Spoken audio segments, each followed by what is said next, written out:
So we let them do it wrong. And then we showed them, hey, when you walk into the room next time, instead of putting water on that fire, first thing you do is open the windows. So they go open the windows. Now they put the water on the fire. The smoke goes out the window. They never have to leave the room. Hello, thank you. I'm back again. Today we're going to talk about how to identify exposures in energy-related properties. We're going to jump in and try and get you up to speed on what it is that we're looking for when we go out into the plants.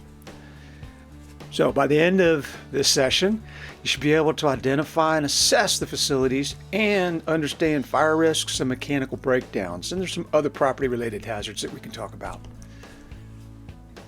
When you're walking around a plant, they're large, and when you're doing a risk assessment, it's somewhat organized, but then again, it's also very creative. So you're able to look for leaks, look for loose fitting parts, you're looking for stains, just evidence that there was some sort of leak from the process. So the walk through the plant can be a great time to pick out things to talk about during the interviews. So what we're going to cover is basically why we do these engineering ratings or these engineering assessments, and we'll talk about what you need to understand to really get into some of the reports as far as key concepts. We'll get into a little detail on fire risk assessment and then some detail on mechanical breakdown assessment. So the modern control room, if you look in a facility that this one's 50 or 60 years old, and they've upgraded, they've got digital control systems, and now they can see what's going on with their process. We'll look at another facility that's operating right now with nowhere near the level of sophistication or digital controls. They have a lot more employees too as well. Let's go back. One of the things you have to be careful of is getting what you asked for, right? So if you're an operator and you want digital controls, be careful because you might get them. And when you get them, you're going to be faced with some alarms. And let's see, if you look over in that top right corner over there, you'll see the panels. Actually, your left. All those red lines on there are alarms that the operator has to prioritize and manage. So why do we need to identify the hazards in the facilities? It's part of the insurance process. It's part of the underwriting process so that the right premiums are charged. And it's important, guys. We want to make sure that the right premiums are charged because we can't operate our businesses if the insurance companies go out of business. They'll go out of business if they're not getting paid the right premium. The right premium is the right premium for the risk. And we can influence the premium. The market is going to be what it is. But really, the best way we can influence all of it is to manage our own risk. So if we just attack it as if we were prudent uninsureds, then we're going to be fine. So let's approach this identifying hazards from the perspective of we want to find them and uncover them before they find us when we're least expecting them. So the key concepts, we'll talk about fire and explosion risks. These are some of the bad things that happen to our stuff, and they happen in power, they happen in chemical manufacturing, they happen in oil and gas. Mechanical breakdowns happen in all the energy facilities, and they're very similar. Can be a little bit more costly on the power gen side sometimes because the equipment's a lot larger to make some of the equipment to sell electricity. Location hazard mapping, we'll talk about a little bit about how we can figure out some of the risk of being where it is, the hazards of the weather, the hazards of earthquakes, just the hazards of its location. We'll talk about environmental exposures, the wind and the various ways that storms can affect plants. We'll talk a little bit about loss estimates. Loss estimates are going to be your maximum foreseeable loss, probable maximum loss, those type things. So in a fire risk assessment, we're going to look at the fuels. We're going to look at equipment hazards to the extent that we know they can contribute to a fire. So if a steam turbine throws a blade and then starts vibrating significantly, breaks its lube oil lines, and the oil spills onto the steam pipe and ignites, it's a fire. right? It started off as a mechanical issue. So when we're doing fire risk assessments, we still have to be concerned with the mechanical operating of the equipment. We're going to look at fire systems, the sprinklers, the deluge, the water spray, everything we have out there, the halon or the gaseous systems that we have, the CO2, all under the fire systems. We're going to have to look at the maintenance. Are they being maintained? It's not enough just to install a system. It has to be tested, it has to be cleaned, it has to be kept in operating order. You have to know when it operates. You have to have your alarms working. We're going to look at fire pump performance, and we'll talk a little bit about whether we should be meeting the greatest system demand or meeting the manufacturer's curve, the great debate. We'll talk about the fire brigade. Do you have one? Are they structural, incipient, advanced exterior?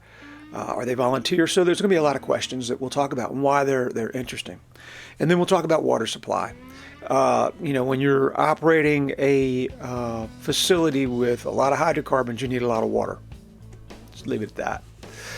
Also, now, when we get into the fire risk assessment, when I mention fuels, let's drill down a little bit. The fuels can be the actual fuel that runs the facility, and it can also be fuels within the process of the facility. So the lube oils, the transformer fluids, process liquids, what you're actually pushing through the process can all be fuels for a fire. So we need to be aware of them, because really that's where the whole fire risk assessment starts. If it can't burn, there's no point in really looking at it unless something else nearby can burn and affect it.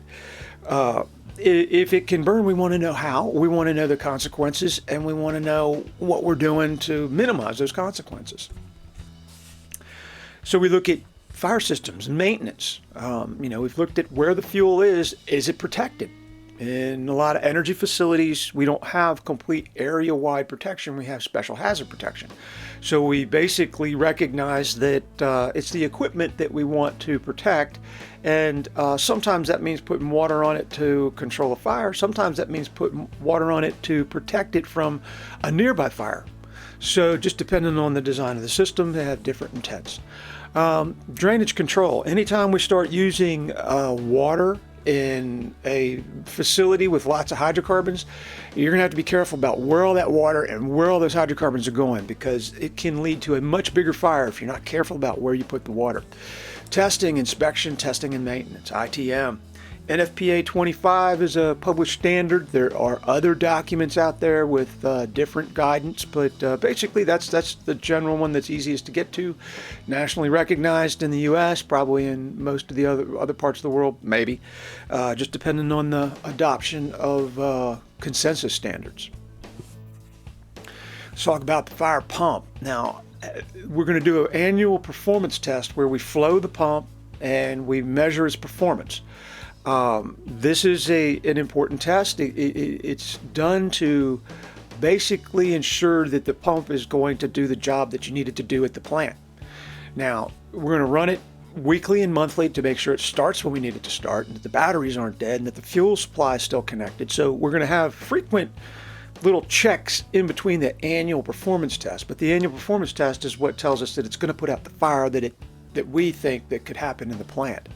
So be careful if there are relief valves on your electric pumps. Make sure that they're set properly, or just get rid of them altogether, unless it's a variable speed driven pump. But if they're a conventional motor driving a centrifugal pump, it can't overspeed.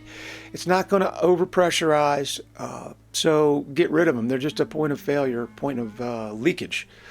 Again, inspection, testing, and maintenance. NFPA 25 tells us how to test the pumps. Now, the big debate, even within the 25 committee, has always been whether it's necessary to meet the manufacturer's curve or the greatest system demand in the facility. The argument for meeting the greatest system demand in the facility is that's all I need to do. Why do I need to put out more water than necessary? If I only have to put out 3,000 gallons a minute at 150 psi, why do I care if I can put out 3,500 gallons a minute? Why does it matter?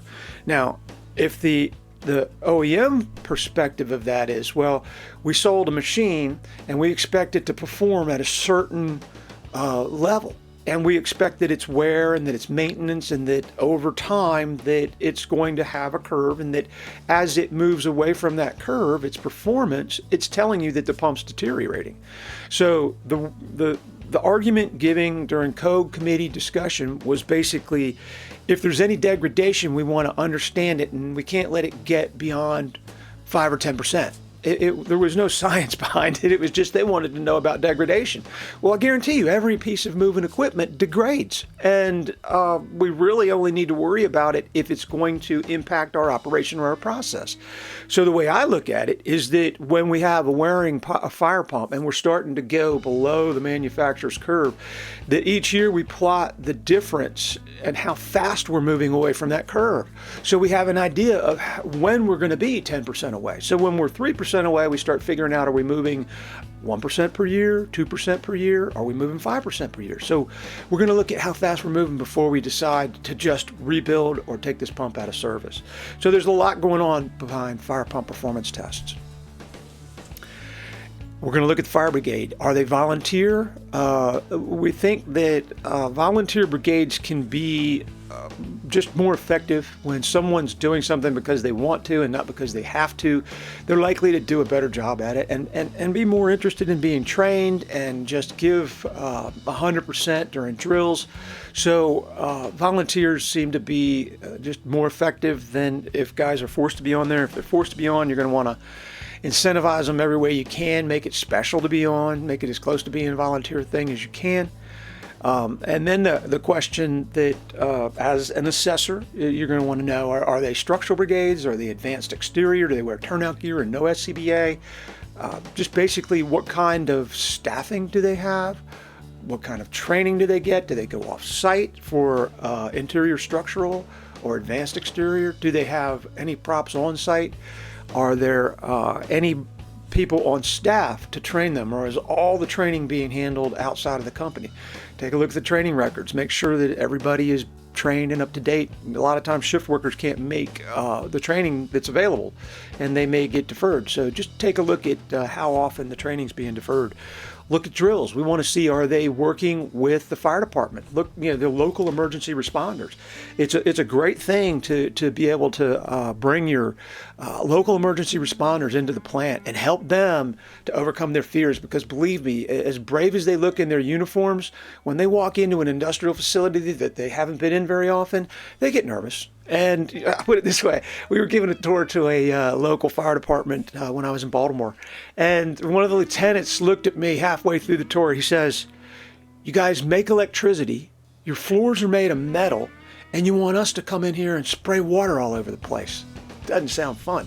So that's why we assured them, we're going to have somebody with you so that when you start spraying water, you're not spraying it on the wrong equipment. If you need something turned off, we'll have a guy with you to turn it off.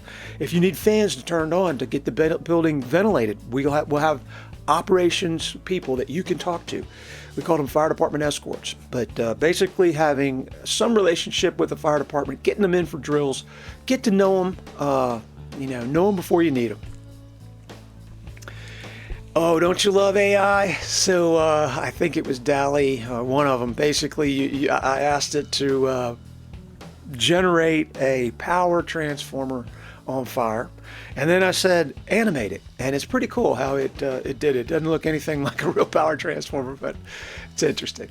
Let's move on to mechanical risk assessments. That's got rotating equipment, pressure vessels, boilers, transformers again, mechanical integrity. We'll talk about that. And then we'll dig into really how we do these mechanical risk assessments, because it's kind of tough just looking at the outside of a massive boiler to understand what the condition is inside the boiler. So we'll look at the outage reviews and the maintenance records and talk about what we're looking for in those. So a few years back, I got to go to Bulgaria. And this is the control room in power plant there. And you'll notice that it doesn't look anything like the control room that I showed you at the beginning. And it's just a matter of DCS. These guys don't have the digital control system. So what their plant manager did, he was an engineer from Italy.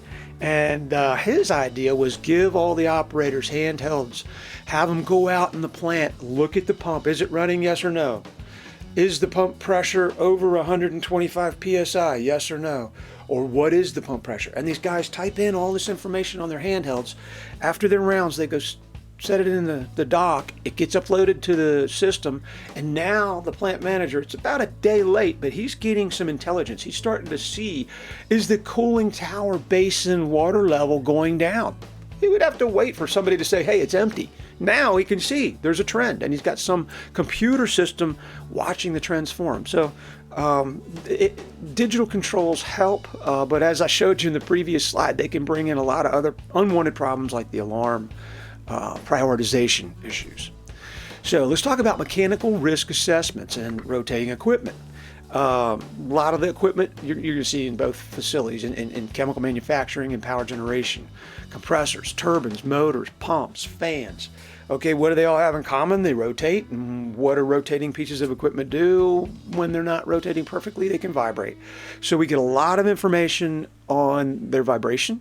We can do thermal scans to see if there's hot spots.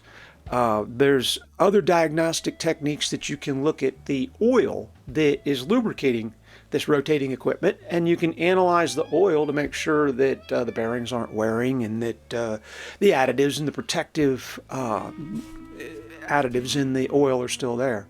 So rotating equipment, it's significant because when it fails, it's sometimes catastrophic. It just sort of comes apart and can cause lots of damage. So to give you some numbers here, a gas turbine compressor at a power plant, if it fails, you're looking at $15 to $25 million to get that repaired, probably replaced.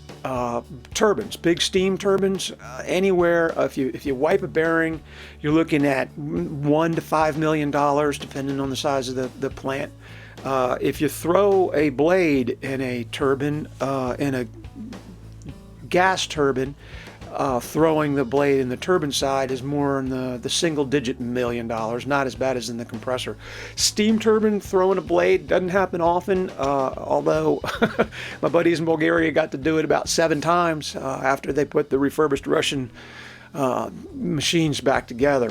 And it didn't cause a lot of damage, but each time it happened, last stage blades, they shake the heck out of the rest of the machine, so you have to inspect all the bearings. And I got to say, these were built very tough because they threw 7 blades on 4 machines and never scorched a bearing. I mean, that was pretty good.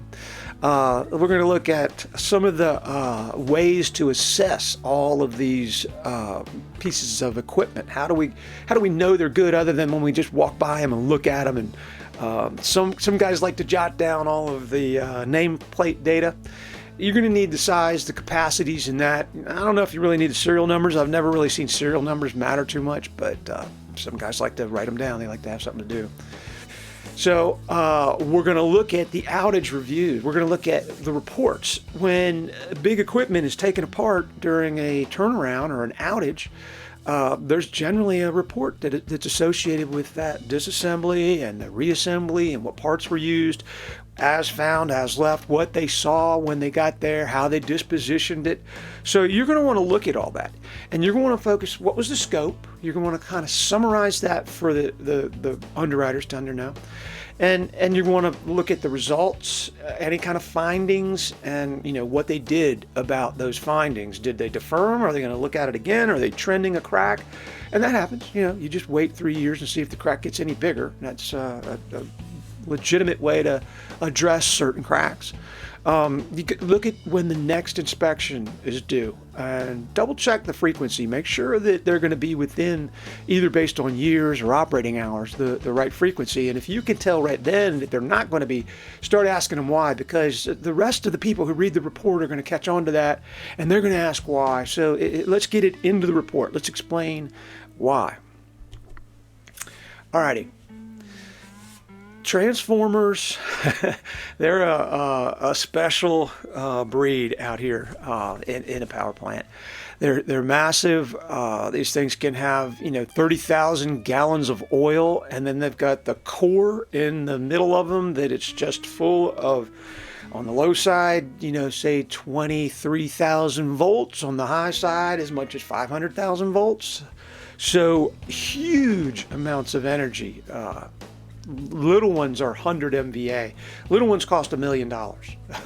So when we start getting into some of the big ones in the baseload plants, we're looking at $9 or $10 million for a transformer.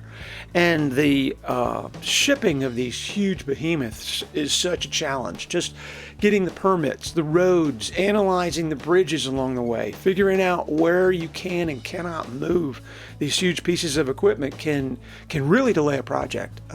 We've had some transmission transformer failures that the lead time, the shipping, we were out for like a year trying to get this transformer built and then shipped to the site. Now, what goes into a risk engineering report, it's going to be a balance of information and data. You need to be careful because you're telling a story. I mean, the idea of the risk engineering report isn't just to document everything. It's to basically enlighten the reader as to what the risks are. And the reader might be the plant manager, it might be the underwriter, it might be the risk manager. So everybody's going to need to get something out of this report. It can't just be done to fulfill a checkbox and say, did you do the engineering? Yes, the engineering's done. Here's your quote. That is not how it works at this level. The engineering's important, and it's important because it's never just looked at as finished. Risk engineering is an ongoing process, and just because we've managed the risks up to now doesn't mean that we're done. So when we write these risk engineering reports, they have to be written with the idea that the people that read them are going to get something out of this one and the next one and the next one, and they're going to keep coming back to these reports to see the changes and recognize that they're responsible for those changes. We want them to own their risk engineering report. If they're not responsible for it, it's just something that they look at the day before you arrive and ask them what's the status of the recommendations. You can always tell, right? There's a company that we work with who they have a corporate engineer, mechanical integrity guy, and he basically calls every plant every quarter, talks to the plant manager and his direct reports about the status of all the open recommendations at their plants. That moves recommendations, okay? Constant attention is going to get them moved. So in a risk report, you may run across one that's just boiler machinery. You may run across some that are just fire. And then you may run across some that are all risk, which are both boiler machinery and fire. Now, in the world of power generation, oil and gas, and risk engineering, there's lots of little specialties. And I'm starting to learn that the folks that are very, very well trained in chemical manufacturing and process hazards may not have had a deep understanding of power gen or fire protection. Somebody who is a fire protection engineer who's been looking at power plants for 30 years would be lost in a refinery. Okay, they know what heat, fuel, and oxygen is, but just the vocabulary in a refinery is going to take that power generation fire protection expert out of their element. Okay, so what you're going to have in the report is, again, depending on its scope, whether it's machinery, fire, or all risk, you're going to have a description of the process. Like, what do they do there? And there's some companies that pretty much just stop at that, and that's their report. No real information about the equipment, no information about training, maintenance, or any really of the protection in the plant. Just here's your recommendations, or here's the description of the process with no real details on even the technology. It might say that there's a gas turbine and not tell you who made the gas turbine or what the model of the gas turbine is. An underwriter needs to know that. Okay, that is very crucial for an underwriter to know to appropriately price the risk. So maintenance and training, we're going to look at, are the guys fixing the equipment trained to fix it? Are the guys operating the equipment trained to operate it? Look at the records. See, where do they get their training from? Just off-site vendors? Is it done only when they add a new piece of equipment? Is it routine? Is it recorded? Are the instructors qualified? Is the training program laid out as a course, or is it something that sort of reacts to the latest incidents in the plants? We'll talk about loss evaluations in a report. We're going to get into the maximum foreseeable loss, probable maximum loss, And if we get enough comments, I'll even do a video on how to do MFLs and basically talk about a white paper that the Edison Electric Institute wrote about doing MFLs in power generation. Finally, we'll talk about recommendations. Now, a lot of people go to recommendations first, but really, they shouldn't be the first thing that you look at. They will keep you from seeing all the good things. If you just go to the recommendations, you may not get a chance to see where they have replaced something that wasn't recommended to be replaced, but they went ahead and did it. So there's some good things. You need to read the reports. We can have another whole video on how to handle recommendations, but the one thing you don't want to do when the insurance guys get there is say it's still under investigation. That's crap. They came out last year, they made the recommendation, or it's 10 years ago they made the recommendation, and you're still saying it's under evaluation. They know it's not, and that's going to get you in more trouble if you respond that, it's in the budget, but, it keeps getting bounced out. That's not going to help. They need an action plan. They need to know dates when something's going to be accomplished, and you need to be accountable to those dates. And if you give them dates and don't hold to them, they're going to know they can't trust you again. So you got to be a trustworthy counterparty when you're in the world of insurance. Okay, so don't look at the recommendations first, but don't ignore them. Here's a survey report, extra credit for anybody who can guess where it's from. I'm not going to show the whole report, but this is just to give you an idea. They're very comprehensive. This is just a beginning of the index or the table of contents. So now let's talk about some hazards, all right? It wouldn't be a John Muno video if I didn't share some stories. So here we go. We've got an unconfined vapor cloud the size of a football field. We'll talk about that. We'll talk about a burner front fire that lasted about 10 minutes and it cost $1 million. And we'll talk about a control room fire, something that doesn't happen too often. And luckily we had some training that really helped control that fire. Here we go. A propane vapor cloud the size of a football field. So it started when the power plant operators next door to the propane plant called the control room to the propane plant and said, "Hey, we smell gas over here. Is everything okay?" Propane guy said, "Yeah, it's fine. Don't worry. We got a leak. We're going to take care of it." 3 days goes by. The power plant's just still getting this strong smell of propane. It's like, what is going on? The propane guys can't find their leak. And they've been all over this facility for 3 days. And now they decide, you know what? Every time we get near that edge, that fence, the amount of LEL, the concentration of propane goes up. So they thought, let's go outside the fence. They went outside the fence and it went higher. And then they went out into the woods. They kept walking away from the fence. They got into the woods near the plant. There's a 17-mile pipeline buried 3 feet deep. It's a 6-inch pipeline that transmits liquid propane across Baltimore County, basically from this storage facility to a peak shaving facility where they vaporized it, mixed it with air, and then put it into the natural gas distribution system. That pipeline, that 17-mile pipeline, was leaking in the woods. And when these operators first saw the vapor cloud, they said that it was 100 feet wide, 300 feet long, and 10 feet deep. Okay, that was huge. It was massive, and it was in the woods.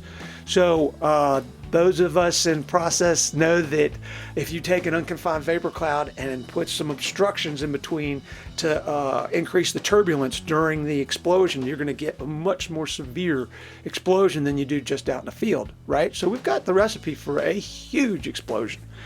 And it's February 1994. The ground is frozen solid. We've got single digits in Baltimore.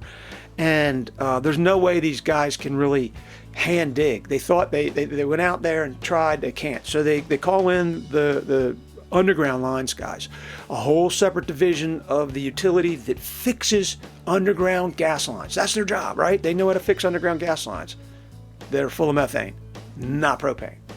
So they unload their tractor trailer and they get their bucket truck off and they start riding across the field over to the woods where the operators that are at this vapor cloud, they're waiting.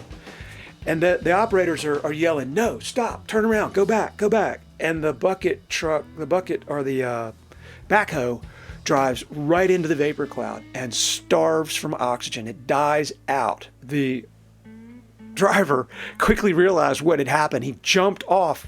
Luckily, he didn't try to restart it, right? He jumped off and they kind of abandoned that backhoe, and then they went and got some picks and shovels and they hand did it. They hand dug it. It was on the edge of a massive explosion. Boils down to how often do they inspect that pipeline? And, were all the other measures in place to prevent that leak from happening? It was not a good time. We had a 10-minute burner front fire. Just an unsupported, small diameter, soft, tubing on the gauge eventually broke. And when it broke, it started spraying onto the boiler. The hot oil ignited, and within 10 minutes, they realized what was going on. They shut it off. But by then, they had burned out the brand new $1 million burner management system that we were installing for the plant. So we had to back up on the burner management project and start that one all over again. Burned up all the wiring, all the computers, all the cabinets were still open because of the construction in progress. So 10-minute fire, that's a lot of money in 10 minutes. We had a control room fire. Really neat thing about this one was we didn't realize that the two things were going to go together. But we ran the company fire school. We had about 1,500 employees coming every year. About 100 of them were structural firefighters, and a lot of them were incipient that we trained to use 1.5-inch hose line in a defensive manner. And one of the things previous years that we learned was that you could put a trash can in the corner of the room in the burn building and tell the guys, go in there and put that out. And if they went in with their hose line and started spraying the water in the trash can, the room filled with smoke. They couldn't breathe. They had to back out because they're not wearing SCBA. And they end up fighting this trash can fire from the doorway. Then they fill the hallway with smoke. They got to leave the building. So we let them do it wrong. And then we showed them, hey, when you walk into the room next time, instead of putting water on that fire, first thing you do is open the windows. So they go open the windows. Now they put the water on the fire. The smoke goes out the window. They never have to leave the room. Fast forward, here comes our new control room upgrade. We're going to move the control room for units 3 and 4 from where it is to over to another location because we're upgrading. We're doing the DCS controls project. Why not, make it easy instead of having to figure out which wires were good and which were not good. Let's just move it to a brand new location. Well, in the troubleshooting and the initial startup of this room, one cable was wired with reverse polarity, and it was in a bundle of about 3 or 4 inches in diameter of other cables, and that bundle was in the back of one of the cabinets. Okay, so when they hit the button to energize that circuit, they smoked that cable. They started burning that bundle of cables. What was the first thing they did? They sent someone to pull the fuse of that power supply, and they sent someone out of the door of the control room up the stairwell to open the door at the top of the stairwell. That created a chimney effect in the control room that sucked the smoke that was forming out. Then they could take CO2 extinguishers, open the panels, and hit that plastic fire with the CO2 and control it. Had they used their old techniques that were basically spray and run, they would have lost the control room without a doubt. So let's sum it all up. We're going to identify hazards, and with fire, it's easy somewhat. It's heat, fuel, and oxygen, right? Anywhere you see a lot of fuel, start thinking fire. Machinery in these facilities, it's large, it's expensive, and a lot of it's old. Okay, so we have to be on guard for how they're maintaining it and keeping it in service. You're going to use checklists, forms, standards, previous reports, those kind of things. You're going to basically not fill in the blanks because you have to ask a lot of questions, and the answer to the questions are going to trigger other questions. And a form could do it, but we're not there yet. With AI, maybe we'll get to the point where we can have an intelligent risk review. At this point, engineers are still doing it. So glad to have you guys wanting to branch out from process and chemical and power. Come on over to risk. Love to have you. With that, thank you very much.